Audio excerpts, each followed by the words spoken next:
नमस्कार दोस्तों, कैसे हैं आप सभी? आप सभी का स्वागत है आपके अपने चैनल राजीव कॉम्पिटिटिव क्लासेस में। दोस्तों, आज का वीडियो आप सभी प्रधान शिक्षक, प्रधानाध्यापक के लिए इम्पोर्टेंट होने वाला है, इसलिए वीडियो को ध्यानपूर्वक एंड तक देखिएगा। सभी प्रधान शिक्षक, प्रधानाध्यापक शिक्षक को मिलेगा 7वां वेतन आयोग का लाभ 1 मार्च को, यानी फरवरी के एंड में 1 मार्च को 7वां वेतन आयोग का लाभ आप लोगों को मिल जाएगा। 60% डीए, एक इंक्रीमेंट बढ़ने के साथ कितना आप लोगों का वेतन होगा स्पेशली प्रधान शिक्षक का, इसके बारे में बात करेंगे। जैसे अगर अभी 58% की लागत से सैलरी दिया जाता है तो पे कमीशन लागू होने के बाद 2% का वृद्धि किया जाएगा तो 60% डीए आप लोगों को मिलेगा। या फिर कई सारे ऐसे शिक्षक हैं जो कमेंट करके पूछते हैं कि सर पे कमीशन जब मिल जाएगा तो क्या डीए हम लोगों का खत्म कर दिया जाएगा? उसके बारे में भी हम लोग बात करेंगे। कमेटी की रिपोर्ट पर सरकार ने कर दिया है घोषणा, जाने किन शिक्षक को मिलेगा पे कमीशन का लाभ और कितना मिलेगा। ये तो आप लोगों को मोटा-मोटा पता है कि जो भी प्रधान हैं, विशिष्ट हैं या विद्यालय अध्यापक हैं, बेसिकली जिनको राजकर्मी का दर्जा प्राप्त है, उनको पे कमीशन का लाभ मिलेगा। लेकिन किनको-किनको स्पेशली मिलेगा, सबसे पहले इसके बारे में बात करेंगे। पोस्ट ग्रेड पे बेसिक पे के बारे में बात करेंगे। वीडियो काफी ज्यादा इंपॉर्टेंट है, लिटरली मैं आप लोगों को बता देना चाहता हूँ। वीडियो को आप लोग एंड तक देखिएगा, तभी आप लोगों को एक-एक बात समझ में आएगा। अगर आप लोग वीडियो को नहीं देखते हैं तो पहले ही आप वीडियो छोड़ करके जा सकते हैं। जो लोग वीडियो को एंड तक देखिएगा वही एक बार पूरा वीडियो को देखिए, अच्छे तरीके से समझिए। वीडियो को हम लोग बीते दिन कई सारा मामला आप लोगों का विधानसभा से निकल के आया, विधान परिषद से निकल के आया। कई सारे एमएलए एमएलसी जो हैं वो लगातार शिक्षा मंत्री को घेर रहे हैं, उसके बाद पूछ रहे हैं कि कब तक स्पेशली शिक्षक को पे प्रोडक्शन का लाभ दीजिएगा।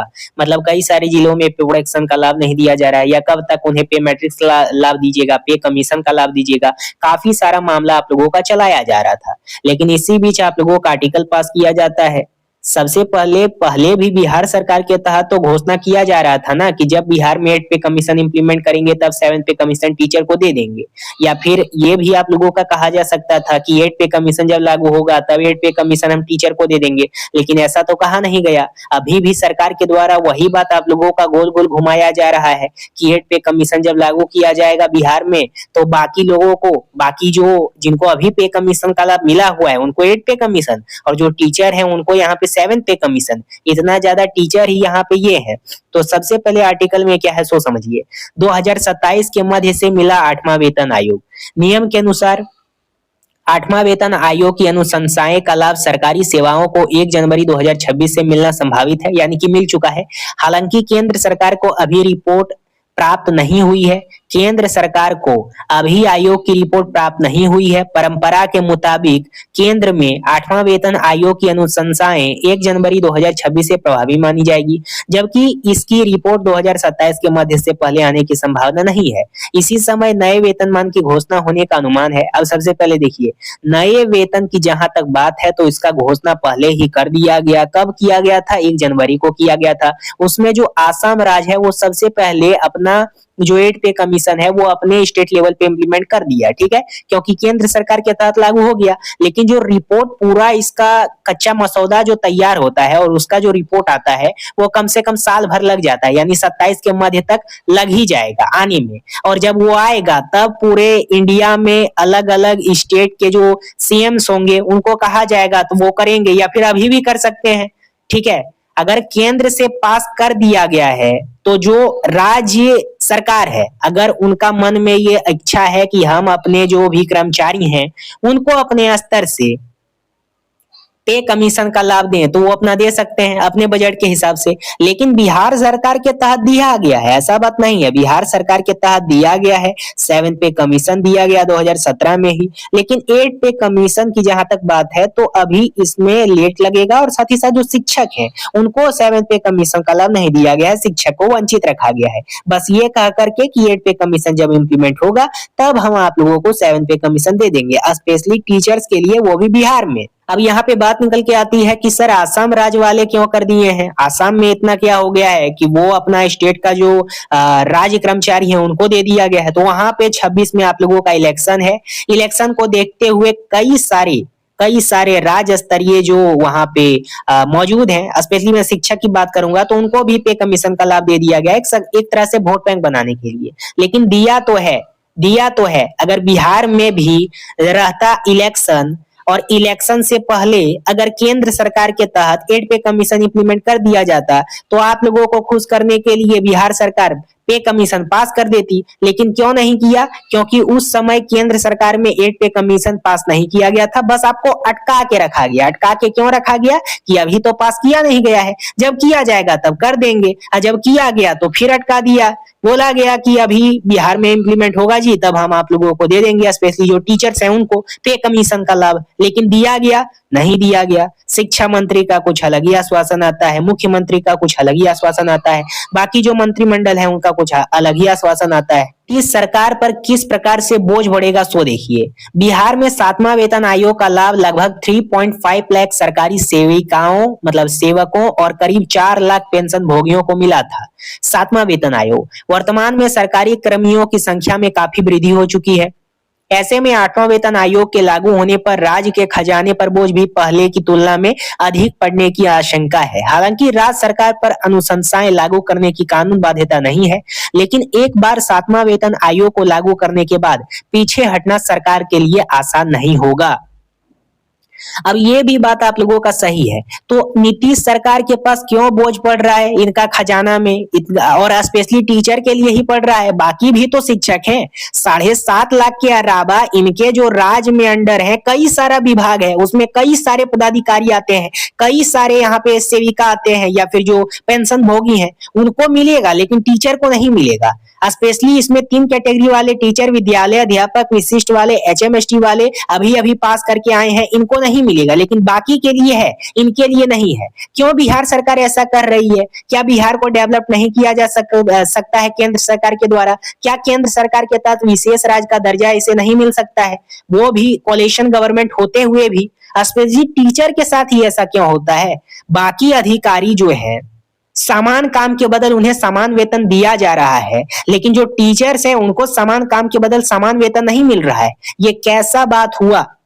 एक स्टेट लेवल पे मुख्यमंत्री के अंडर में पे कमीशन के मामले में स्पेशली टीचर्स के लिए, बाकी के लिए सेम होगा, समान काम के बदल समान वेतन मिलेगा, लेकिन जो टीचर्स हैं जिनका हक का है उनको नहीं मिलेगा। बस उसको हर तरह से दबा के रखा जाएगा, हर तरह से एक बार दबा के रखा जाएगा, बोला जाएगा ठीक है, कभी ट्रांसफर पॉलिसी में बजा दिया गया, कभी 58% DA वाला में, कभी पे प्रोटेक्शन में, कभी वेतन संरक्षण में, सेवा निरंतरता में, प्रमोशन में, यही सब में, ठीक है। इसी कारण से एक और कुछ दिन पहले आप लोगों को पता चलना चाहिए कि MACP के तहत एक आप लोगों का नया कानून लाया गया, जिसके तहत कहा गया कि जिस क्लास के अंडर अगर आप लोग 1 to 5 क्लास के लिए शिक्षक हैं तो उसी क्लास में आपको प्रमोशन देकर के आपका मूल वेतन में वृद्धि कर देंगे, ठीक है। जो भी DA में वृद्धि किया जा सकता है, HRA में वृद्धि किया जा सकता है, उस बेस पे आप लोगों का मूल वेतन में वृद्धि किया जाएगा। लेकिन बात निकल के आती है कि सर जो प्रधान शिक्षक है, प्रधानाध्यापक है, उनका जो जूनियर है यानी विशिष्ट वाला, नियोजित वाला, जो 2003-2006 में बहाल है, उनका वेतन इनसे ज्यादा है। सोचिए, ये BPSC के थ्रू आए हैं और वो अभी नियोजित हैं और वो यहाँ पे 8 साल से हैं या 10 साल से हैं, ये भी अपना 10 साल 8 साल एक्सपीरियंस लेकर के यहाँ तक पहुंचे हैं, लेकिन इनको कितना मूल वेतन मिलता है? 30,500, 35,000 2021 के नियमावली के अकॉर्डिंग। तो ये कहाँ से समान काम के बदल समान वेतन मिलता है सभी शिक्षक को? स्पेशली मैं प्रधान शिक्षक, प्रधानाध्यापक की बात करता हूँ। पुरानी पेंशन योजना लागू करने की फिर से मांग है। अब यहाँ पे अगर शिक्षक के हित में OPS लागू कर दिया जाता है तो काफी अच्छी बात होगी, क्योंकि OPS को खत्म करके NPS ला दिया गया, न्यू पेंशन स्कीम। इस बीच सरकारी सेविका पुरानी पेंशन भोगिया OPS में लागू करने की मांग को लेकर भी लगातार दबाव बताते हुए, जबकि सरकार इस पर बार बार असहमत जता रही है। केंद्र सरकार द्वारा 8वां वेतन आयोग की अनुशंसाएं लागू किए जाने के बाद बिहार में वित्त विभाग की ओर से एक कमेटी का गठन किया जाएगा। इसी समिति की रिपोर्ट के आधार पर राज्य के सरकारी सेवकों और पेंशन भोगियों के लिए वेतन वृद्धि पर निर्णय लिया जाएगा। अभी फिलहाल तो MACP के तहत एक आप लोगों का प्रमोशन वाला मामला आया है, स्पेशली शिक्षक के लिए। बाकी ये जो मीटिंग है ये आप लोगों का कुछ दिन में होगा। इधर से आश्वासन आप लोगों का आ चुका है कि 1 मार्च तक लगभग सभी शिक्षक जो है जिनको राज्यकर्मी का दर्जा मिला है और अगर उनका प्रोबेशन पीरियड 1 साल का खत्म है तो उनको पे कमीशन का लाभ दे देंगे, 7 पे कमीशन, इसी मीटिंग के अकॉर्डिंग। अब देखिए, मीटिंग आप लोगों का फरवरी के मध्य में हो जाता है तो अच्छा बात होगा, ठीक है। साथ ही साथ ऐसे लागू होगा फिटमेंट फैक्टर के आधार पे कुछ आप लोगों का आश्वासन दिया गया है, इसको आप लोग पढ़ लीजिएगा। तो ये टोटल आप लोगों के लिए अपडेट है। बाकी मैं एक और बात आप लोगों को बता देना चाहता हूँ, जितने भी प्रधान शिक्षक हैं, प्रधानाध्यापक हैं, विशिष्ट वाले हैं या विद्यालय अध्यापक हैं, बेसिकली जिनको राजकर्मी का दर्जा प्राप्त है और उन्हें पे कमीशन का लाभ मिलेगा, तो 60% डीए के आधार पे क्या आपको पे कमीशन का लाभ मिला जा सकता है। इस पे अभी आप लोगों का असहमति बनी हुई है। कई सारे शिक्षक जो है कॉल करते हैं, व्हाट्सएप करते हैं और पूछते हैं क्या जब हमें पे कमीशन का लाभ मिल जाएगा तो डीए में भी वृद्धि हो जाएगा 2% का, क्या एचआरए भी 5% बढ़ जाएगा, यानी अगर अभी 5 मिलता है तो 10 हो जाएगा क्या, या अभी 58% मिलता है तो 60% हो जाएगा क्या। लेकिन इस पे अभी असहमति आप लोगों का बना हुआ है। हो सकता है कि पे कमीशन लागू होने के बाद बिहार सरकार के तहत डीए भी आप लोगों का खत्म कर दे, लेकिन इस पे अभी कंफर्म नहीं हुआ है, बात असहमति बनी हुई है। ये आपको मार्च में ही पता चलेगा, ठीक है। बाकी आपको इस पे क्या प्रतिक्रिया देना है, क्या टिप्पणी करना है, वो आप कमेंट के माध्यम से बता सकते हैं। आपकी इस पे क्या राय है। बाकी नए चैनल पे सब्सक्राइब कीजिएगा। धन्यवाद।